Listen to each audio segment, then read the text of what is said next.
Odds are you won't get to sit on Santa Claus's lap this Christmas season, but I'll bet if you did get to talk to Santa, you probably would ask him for something having to do with your computer.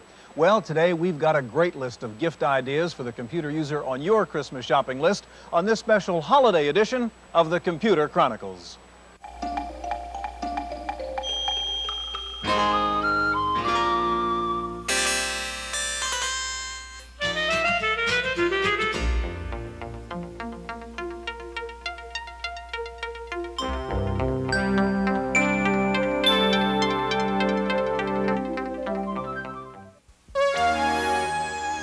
The Computer Chronicles is made possible by Leading Edge, makers of IBM-compatible computer systems, including Lotus Lookalike Spreadsheet, word processing with spelling correction, communication software, and Hayes-compatible 1200 baud modem. Leading Edge, with over 1,000 service centers nationwide. Additional funding is provided by McGraw-Hill, publishers of Byte. Byte's detailed technical articles on new hardware, software, and languages cover developments in computer technology worldwide.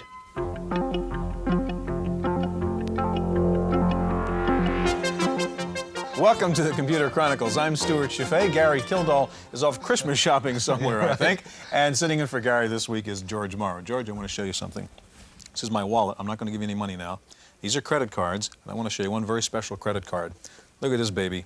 Happens to have an alphanumeric keyboard and a 2K memory in here. I have my Christmas shopping list in here. Look at this. I can punch up somebody's name, and that's what I'm supposed to get that person for Christmas. How long did it take you to put all that stuff in there, Stuart? What's the difference? I had a lot of fun doing it, George. That's true. This is just a little example of a kind of high-tech computer present that you could get someone who's into these things for Christmas. That's what we're talking about today. Good ideas for Christmas presents for computer people. Let me ask you a serious question, though, about this season. The Christmas season is very important, in fact, to lots of businesses, department stores, and so on. How important is the Christmas season to the computer industry? Well, this year I think it's going to be a little bit more important than usual because the tax laws are all ending, Stuart. All the tax changes are now going to be in place at the beginning of the year, and people are going to be spending money sometimes on equipment this year that they wouldn't have normally. And the other side, the little bit lighter side, is that I think in the computer industry that hope beats eternal, that each Christmas they will find a product that will find its way into the homes and hearts of the home market women. really will exist. Right. Well, we're going to find out. We're going to be joined soon by Paul Schindler and Wendy Woods, so you can hear directly from the experts about some great Christmas gift ideas that you can buy in a computer store. We'll be right back. Stay with us.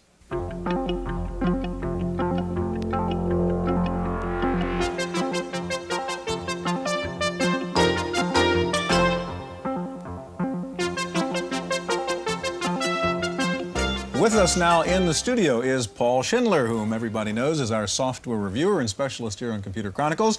And next to Paul, Wendy Woods, our specialist on just about everything dealing with personal computers. And of course, George Morrow is back here. And we're going to be talking about goodies for Christmas that have to do with computers. And I'm going to take the liberty of starting because I have something sitting up there in the computer.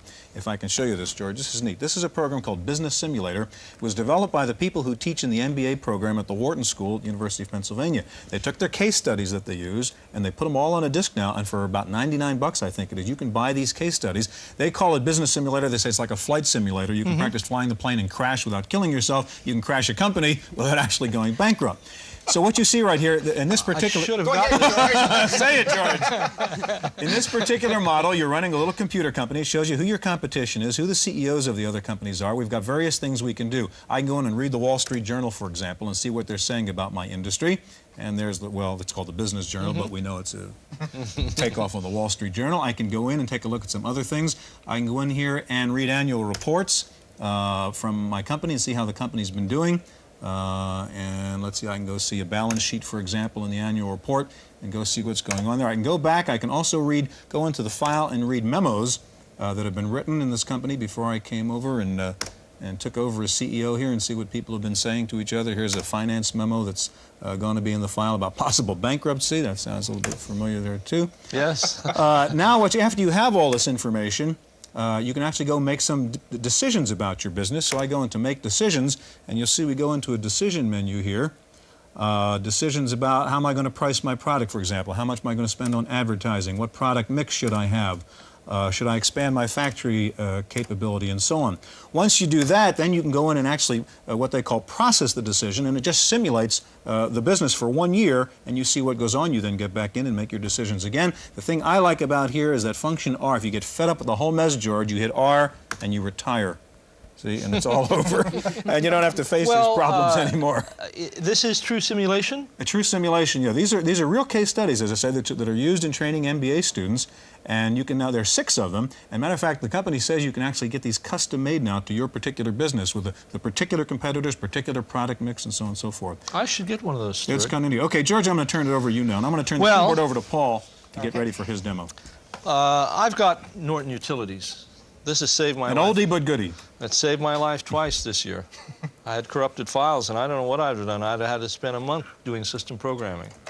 So it isn't perfect, but I have to say that it was awfully helpful to me. Now, George, you know, I'm a record collector. Yes. And I have this monster database. I have this monster database, 12 megabytes, and it was corrupted. Mm-hmm.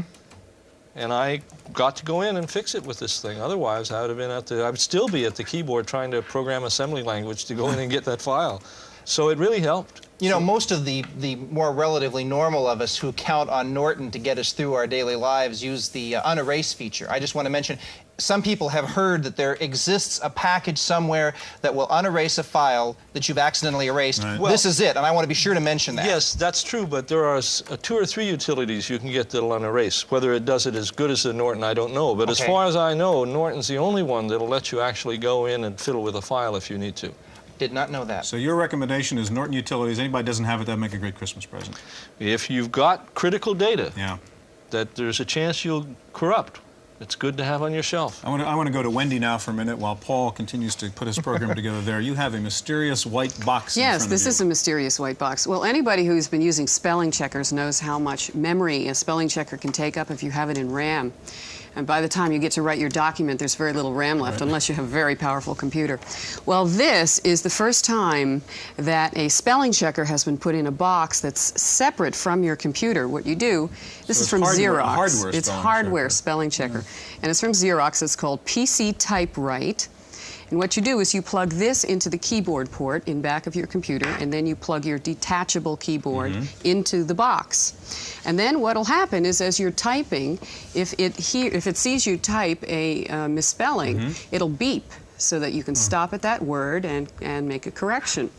It's certainly the first one of this kind that I've ever seen. It's got a 100,000 word vocabulary. Did you misspell something there? I think so. And it's also, you can customize it to add about 1,200 new words to it. You know what it sells for, Wendy? Right now it's $199.95. This just came out in November Comdex, so it's probably reaching the stores very slowly at this point, but $200 approximately, which is about what you'd pay for a good spelling checker anyway. Well, sounds pretty good. An oldie but goodie. She's got a newie but goodie here.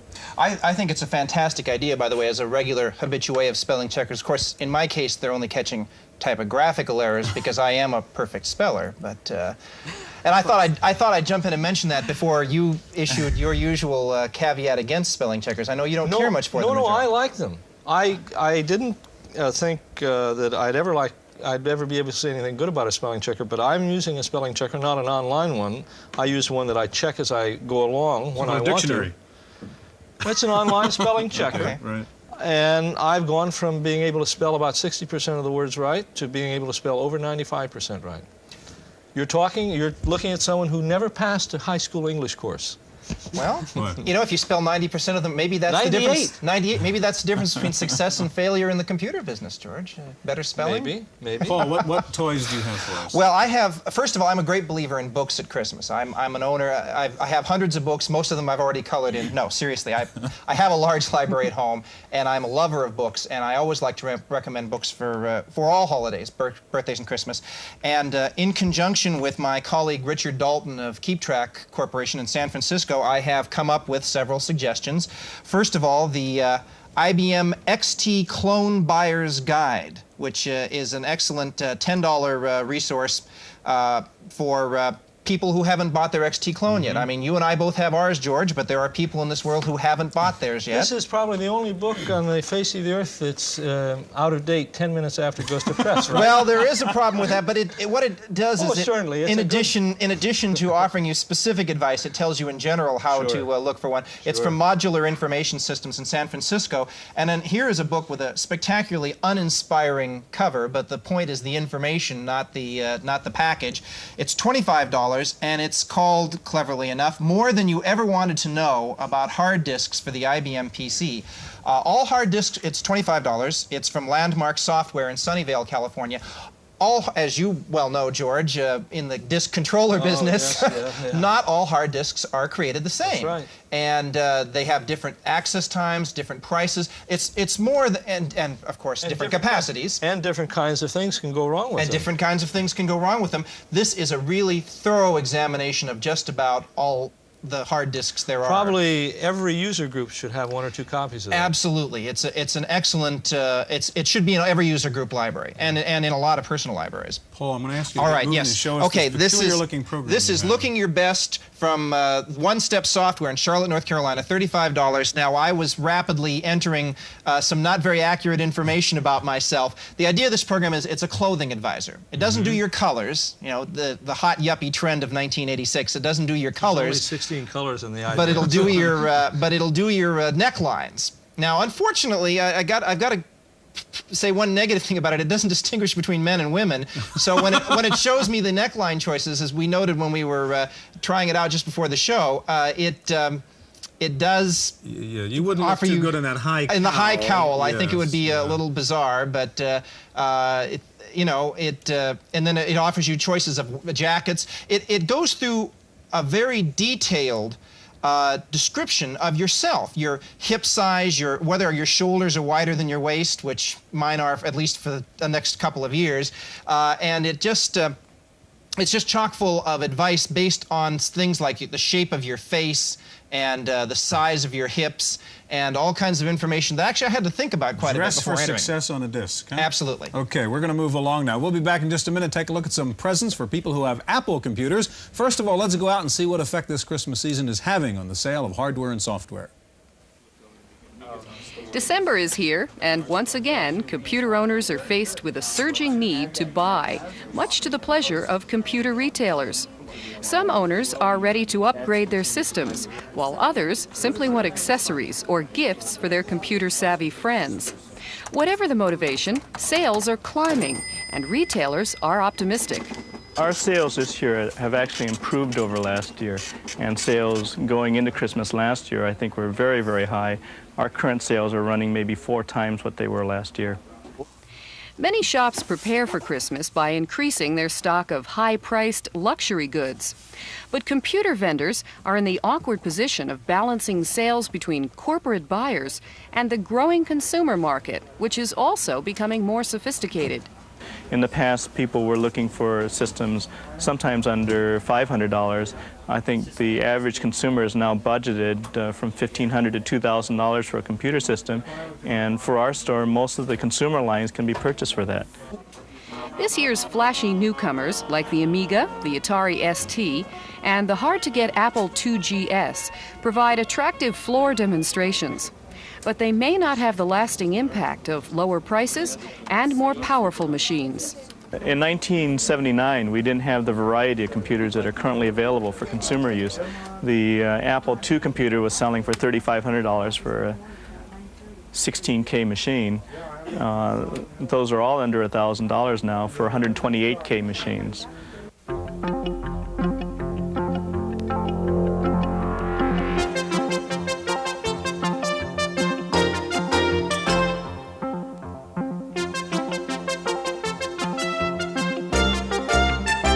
Boys and girls, we're back on the show here now. Just in case anybody thinks that Paul changed his clothes having watched that program, this is now Wendy and this is now Paul. And George, I have something I didn't get to show you in the last segment. I want to show you right now because it really relates to the business user, kinds of things we were talking about before. This is called the Business Consultant. They don't call it a calculator or a computer because I'm not sure Hewlett-Packard knows which it is, but it's a very impressive either little toy or terrific business tool. I'm not sure which. Probably a little of both. The nice thing I like about this, it has soft function keys in here, 6 of them, and you can define them any way you want with this alpha keyboard over here, create any formulas you want, and then you can solve them very simply. For instance, I created a formula here for figuring out the cost of my car rental. fundamentals. So I have variables in here like the daily rate, the number of days, the mileage rate, number of miles, the insurance cost, and I can now figure out the cost. I've already entered in the variables, and I say, okay, what should that car cost me? Calculates, boom, $226.25. You can go backwards, of course, also. Suppose I say, well, my budget only allows for $200. I want to define cost as being no greater than $200. I hit that function key. I say, now what's the highest daily rate I can afford to pay? And it tells me that rate is only $25.44. However, the pièce de résistance, that little printer over there, Yep. no wires, no cables, no cords. Right. Watch this trick. And it's driving that printer through an infrared beam. And it can work up to about 18 inches, 60 degrees. A great little business tool to carry around with you. This you leave on the desk, this you carry with you. Yeah, exactly. Infrared printer, amazing. One other kind of device I want to show you, which has nothing to do with business, this has to do with kids. And that's what Christmas is about, I guess. This is a delightful little thing. You can only buy this through mail order. It's from a company called Sunburst. They have an 800 phone number called the Muppet Keyboard. It's a great way for little kids to get comfortable with a computer. They don't have to learn about the complicated keys. They don't have to know QWERTY. You have little letters here. I've got something up now in which you teach kids about the alphabet. So I can hit H, for example, and I see a hamburger, right? The kid identifies. I can learn about numbers by saying, well, what does 3 hamburgers look like? Or what do 6 hamburgers look like, for example? And they do little tricks. And I can say, okay, what is G? Okay, well, it's ghosts. Okay, and they do little dances. And what is L? Okay, L is little lobsters. And what does S do for me? Little singing socks and so on. Now, how does this plug into Plugs the into the joystick port on the Apple. And you have number input, colors, letters. The thing I like, it's simple for a kid. There's no enter key, it says go. Right. There's no escape key, it says zap. There's no delete key, it says erase. It's just a terrific little kind of user-friendly for kids way to interface with an Apple computer. What do you have for kids? Well, this is for kids that are a little older. This is something that an aunt or an uncle is going to buy for somebody. This is the SAT software that prepares you for the SAT exams. There's about 6 or 8 discs here.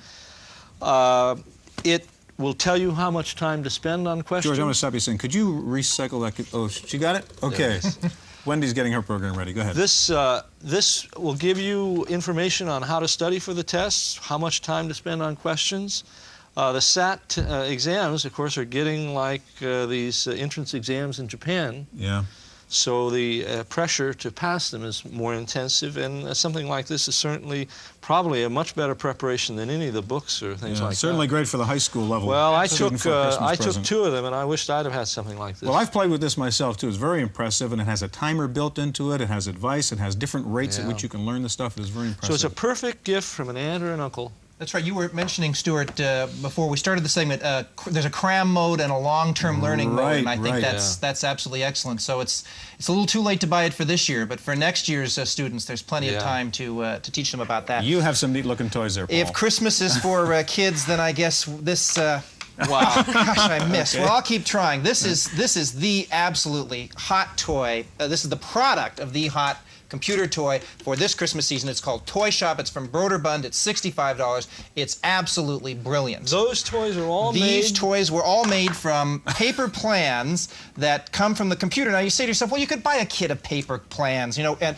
all right, so this catapult works. I've demonstrated that by shooting a couple of spitwads at you and Stewart. This carousel actually turns, and this car actually rolls. Now I'm a 10-fingered klutz, and the Broderbund did these for us. I'm not sure I could do toys of this level of complexity, but I have done a couple toys out of it. I'm going to do several more before Christmas.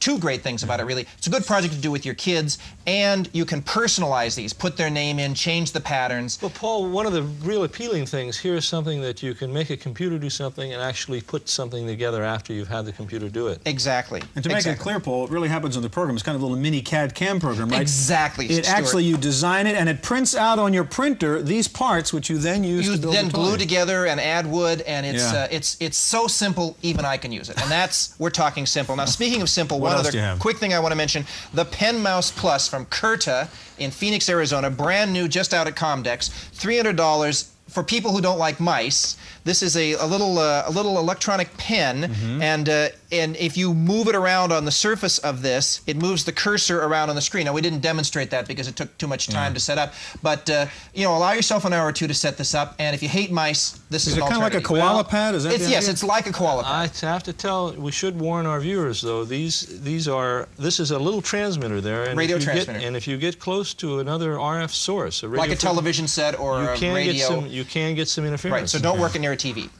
Wendy, what do you have? Oh, this is a great game from Electronic Arts called Thomas Dish's Amnesia. Now, what this is it leaves you in the beginning without any clothes on in a hotel room. You don't know how you got there. Wow. This is a family show, Wendy. Okay. You have to get clothes. You have to figure out why you're there. You have to figure out what your name is. And it's the most ambitious text adventure that apparently has ever been created. So the character at the beginning has amnesia, basically. You don't know what anything is. That's right. He has nothing. That's He has right. no clothes. It's no two discs money, you go no through. Food, All the nothing. games from Electronic Arts are great. I hate to give any company a blanket endorsement, but I've never good. played a bummer from these guys. Well, this has been fascinating. Everybody who's been over at my house playing this has enjoyed it. Comes with a map of the Manhattan subway system, which is programmed into the discs. That's one way to learn how to use the subway system. Cross-street indicator. Wow. It comes with a telephone directory of mysterious names, which are clues. Including the FBI, I see. Guide to New York City, right. Anyway. And it's a text adventure game. It's a text adventure game, and you go through this, and here, for instance, it's just presented you in the room. You don't know what's going on. First Wendy, command does it is always get up. have the same outcome? Do you always... No. Oh. No. I have, so far I've been playing this maybe 5 or 6 times. First of all, I've ended up being convicted of murder, being tried and executed. Ended up a guest on the Computer Chronicles Christmas show. I've gone to purgatory. I've ended up on the streets of New York. Wendy, I have one more toy there. We have a little bit of time. Show me what your other toy is. Okay, this is a real cheapie. $10, great. Stocking stuffer. It's called the Chocolate Bite. It's created by the Chocolate Software Company. Only 3 months right around the Christmas season can you find this in retail stores. It's pure chocolate, and it's very, very good. In the shape of a 5 1/4-inch floppy disk. Can you open it up? Can we see what? Well, it's a little broken you here, messed but...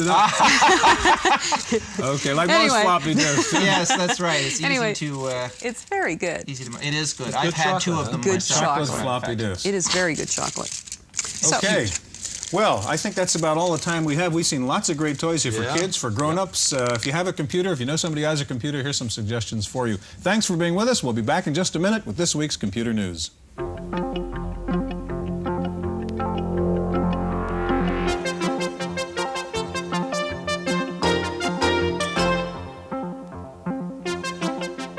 In the Random Access file this week, as we get closer to the new year, rumors keep building about IBM's plans for new computers in 1987. Leading the speculation is the expected unveiling of the PC-2, a $1,000 PC featuring 3.5-inch drives, expanded memory, and enhanced graphics. The PC-2 reportedly will use a modified 8086 chip that will enable it to outperform existing PC clones. Analysts say the next step will be a flood of new software to take advantage of the new PC-2 design, software that will not run on the clones. The rumor mill has it that IBM will unveil the PC-2 in a Super Bowl commercial, and of course there are the usual rumors that Apple will unveil a new computer in the Super Bowl, possibly an MS-DOS compatible Macintosh. Other predictions for 1987 include the IBM version of a 386 machine, again using a specially modified version of the Intel 8386 chip. And finally, IBM will supposedly introduce an upgraded version of the PC convertible, featuring a better screen, built-in modem, 640K, and an optional hard drive. Ashton Tate says it will be coming out with subsets of its DBase 3 program for 386 computers. The company says it will unbundle DBase 3 so that the program's separate modules can take advantage of the power of the new 386 chip. Commodore says its QuantumLink online service has now become the second biggest online service for computer users, trailing only CompuServe. QuantumLink currently is only for Commodore users, but the company says it plans to open up the online service to IBM and Apple users sometime in 1987. For years now, people have been worrying about the possible health effects of sitting in front of a video display terminal for hours on end. Now, 2 doctors in Pennsylvania say the problem is not radiation from the screen, it's lack of circulation in the fanny. The doctors say they found evidence of blood clots in the thighs of computer users, resulting from sitting in one position in front of a computer for an extended period of time. The doctors say you should get up and walk around every now and then to stimulate circulation in the lower half of your body. Time for a look at software, and here's our reviewer, Paul Schindler. Much as I'd like to spend some time looking you in the eye today, this package is so spectacular that, well, let's go to the screen. You're looking at Perspective, the best graphics package produced so far. The data for all these graphics comes from simple spreadsheets. They're controlled by 5 function keys, clearly indicated by a large menu. Get a load of this first set of selections that allow you to decide what kind of 3D graphics you want to draw. There are 32 choices here. You just point at the one you want. Then, from another menu, you select the view you want from a menu of 16 angles. Plus, if you don't like any of the 16 views that Perspective offers you, there's a rotation section which lets you look at graphs any way you want. Even if you don't want to change perspectives on a graph, this section of the program is fun to play with as a toy. Finally, the size and location of the labels can be adjusted easily. And this program will soon be available in color. Perspective is $300 from 3D Graphics in Pacific Palisades, California. For the Computer Chronicles, I'm Paul Schindler. Business Week magazine says this should be a good Christmas season for software sales. Best sellers are expected to be home printing programs like Broderbund's Print Shop and adventure games, especially Infocom's new Leather Goddesses of Phobos. If you're still looking for Christmas gift ideas, we have yet a few more tips for you from other sources. Syndicated computer columnist John Dvorak likes a new game for the Macintosh called Smash Hit Racquetball. And for the PC crowd, he picks Traveling Sidekick as a great gift item. On the hardware side, Dvorak suggests the Bectec Fanny Mac, a cooling fan for the Macintosh, or the Curtis Computer Toolkit, including pin straighteners, chip pullers, and other goodies. And Family Computing magazine has come up with its picks for the best computer gifts of the season. In hardware, the magazine picks the Atari 1040 ST as the best deal in a computer, the Tandy Model 102 is the best portable, the Toshiba P321 is the best printer, the NEC Multisync is the best monitor, and the Leading Edge Model L as the best deal in a modem. Finally, public television station WGBH in Boston has come up with an innovative way to raise money and take advantage of the high number of computer users in the Boston area. In February, WGBH will be conducting the world's first online auction as a fundraiser. Over 400 computer-related items will be up for bid, and all the action will take place online, not on the air. That means you can participate in the auction and watch Masterpiece Theater at the same time. That's it for this week's Chronicles. We'll see you next time. The Computer Chronicles is made possible by Leading Edge, makers of IBM-compatible computer systems, including Lotus Lookalike Spreadsheet, word processing with spelling correction, communication software, and Hayes-compatible 1200 baud modem. Leading Edge, with over 1,000 service centers nationwide. Additional funding is provided by McGraw-Hill, publishers of Byte. Byte's detailed technical articles on new hardware, software, and languages cover developments in computer technology worldwide.